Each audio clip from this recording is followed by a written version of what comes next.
Hello అండి, welcome to Bradman Telugu academy. ఈరోజు మనం డిస్కస్ చేసుకోబోయే టాపిక్ వచ్చి కరెంట్ అఫైర్స్. ముందుగా ఈ వీడియోని లైక్ చేయడం మర్చిపోవద్దు. మీరు చేసే ఒక లైక్ వల్ల ఈ వీడియో అందరికీ రీచ్ అవుతుంది, యూస్ఫుల్ అవుతుంది. కొత్తగా చూసే వాళ్ళు ఎవరైనా ఉంటే సబ్స్క్రైబ్ చేసుకోవడం మర్చిపోవద్దు. మరిన్ని వీడియోస్ కోసం బెల్ ఐకాన్ని క్లిక్ చేయండి. టాపిక్లోకి వచ్చేస్తే, Pak army chief general Asim మునీర్కు ఫీల్డ్ మార్షల్గా పదోన్నతి, భారత్పై దాడుల్లో కీలక పాత్ర పోషించినందుకు. Pak army chief general Asim మునీర్కు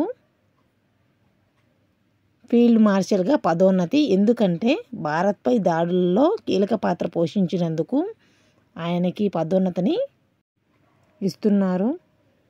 ఈ ప్రతిపాదనను పాక్ క్యాబినెట్ మంగళవారం ఆమోదం తెలిపింది. మంగళవారం ప్రధాన కార్యాలయంలో ఒక ప్రకటన విడుదల చేసింది. పాకిస్తాన్ ఆర్మీలో అత్యున్నత పదవి ఫీల్డ్ మార్షల్కు Pak army chief general Asim మునీర్కి ఇవ్వడం జరిగింది అని. ఆసిమ్ మునీర్కు ఫీల్డ్ మార్షల్ స్థాయికి ప్రమోట్ చేయడం అనేది ఆపరేషన్ సింధూర్ నేపథ్యంలో పహల్గామ్ ఉగ్రదాడి, అందరికీ తెలిసిన విషయమే. పహల్గామ్ ఉగ్రదాడి ప్రతీకారంగా భారత్ ఆపరేషన్ సింధూర్ పేరుతో పాకిస్తాన్లోని ఉగ్రవాద స్థావరాలపై దాడులు చేసి పదుల సంఖ్యలో ఉగ్రవాదులను మట్టుపెట్టడం జరిగింది. ఈ నేపథ్యంలో ఇరు దేశాల మధ్య ఉద్రిక్తతలు పెరిగి 3 రోజుల పాటు ప్రతిదాడులు జరిగాయి. ఆ తర్వాత కాల్పుల విరమణకు అంగీకారం కుదిరింది. ఆ తర్వాత కొద్ది రోజులకు పాకిస్తాన్ ప్రధాని షెహబాజ్ షరీఫ్ అధ్యక్షతన జరిగే క్యాబినెట్ సమావేశంలో ఆర్మీ చీఫ్ జనరల్ ఆసిమ్ మునీర్ను ఫీల్డ్ మార్షల్ స్థాయికి ప్రమోట్ చేయడానికి నిర్ణయం తీసుకున్నారు. భారత్పై దాడుల్లో ఆసిఫ్ మునీర్ ప్రశంసనీయ పాత్ర పోషించినందుకు ఆయన పదోన్నతి లభించిందని ప్రభుత్వ టెలివిజన్ ఛానల్లో పేర్కొనడం జరిగింది. అసలు ఆసిమ్ మునీర్ ఎవరు అంటే, 2019 ఫిబ్రవరి పుల్వామా ఆత్మాహుతి దాడిలో 40 మంది సిఆర్పిఎఫ్ జవాన్ల మృతి చెందిన తర్వాత భారత్ పాక్ మధ్య ఉద్రిక్తతలు పెరిగినప్పుడు మునీర్ పాకిస్తాన్ గూఢాచార సంస్థ ఇది సర్వీసెస్ ఇంటెలిజెన్స్ ISISకు నేతృత్వం వహించారు. 2024 చీఫ్ ఆర్మీగా ఆయన పదవీ కాలాన్ని 3 ఏళ్ల నుంచి 5 ఏళ్లకు పొడిగించారు. నెక్స్ట్ టాపిక్ వచ్చి, దేశంలోనే తొలిసారిగా నిలోఫర్లో సూదితో పొడవకుండానే రక్త పరీక్ష. నిలోఫర్ హాస్పిటల్లో సూదితో పొడవకుండానే రక్త పరీక్ష దేశంలోనే మొదటిసారిగా కనుగొనడం జరిగింది. ఇది AI ఆధారిత డయాగ్నోస్టిక్స్ PPG సాధనాన్ని క్విక్ వైటల్స్ సంస్థ ద్వారా ప్రయోగాత్మకంగా అందుబాటులోకి తీసుకురావడం జరిగింది. సాధారణంగా రక్త పరీక్షలు చేయించుకుంటే రిపోర్ట్ల కోసం గంటలు ఎదురు చూడాల్సి ఉంటుంది. ఈ PPG పరికరం మన ముఖాన్ని స్కాన్ చేసి 1 నిమిషంలోపు ఫలితాన్ని అందిస్తుందంట. ఈ సాధనాన్ని నిలోఫర్ ఆసుపత్రి సూపరింటెండెంట్ మే 19వ తేదీ ప్రారంభించారు.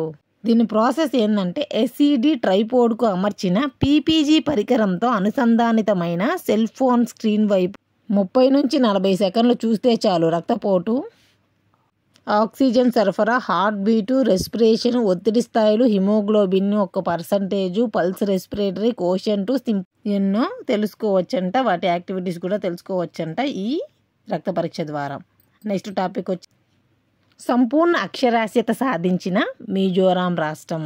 సంపూర్ణ అక్షరాస్యత సాధించింది ఈ రాష్ట్రం. దేశంలో సంపూర్ణ అక్షరాస్యత సాధించిన తొలి రాష్ట్రంగా మిజోరాం రికార్డు సృష్టించడం జరిగింది.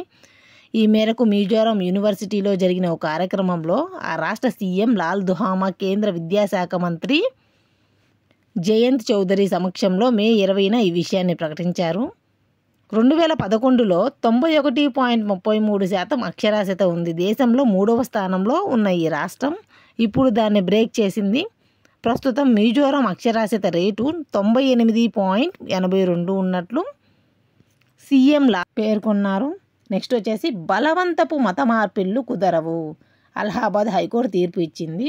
ఈ టాపిక్ వచ్చి, బలవంతపు మత మార్పిళ్లు అనేవి చేయరాదు అని అలహాబాద్ హైకోర్టు పేర్కొనడం జరిగింది అని తీర్పు ఇచ్చింది. తనకు నచ్చిన మతాన్ని అనుసరించడానికి మరియు వ్యాప్తి చేయడానికి ప్రతి పౌరుడికి రాజ్యాంగ స్వేచ్ఛను కల్పించినప్పటికీ నిర్బంధంగా లేదా మోసపూరితంగా మత మార్పిడి చేయడానికి మాత్రం సహించదని అలహాబాద్ హైకోర్టు స్పష్టం చేసింది. అంతేకాకుండా ఒక మతం మరో మతం కంటే గొప్పదని ప్రచారం చేయడం లౌకికవాదానికి విరుద్ధమని కూడా అలహాబాద్ హైకోర్టు పేర్కొనడం జరిగింది.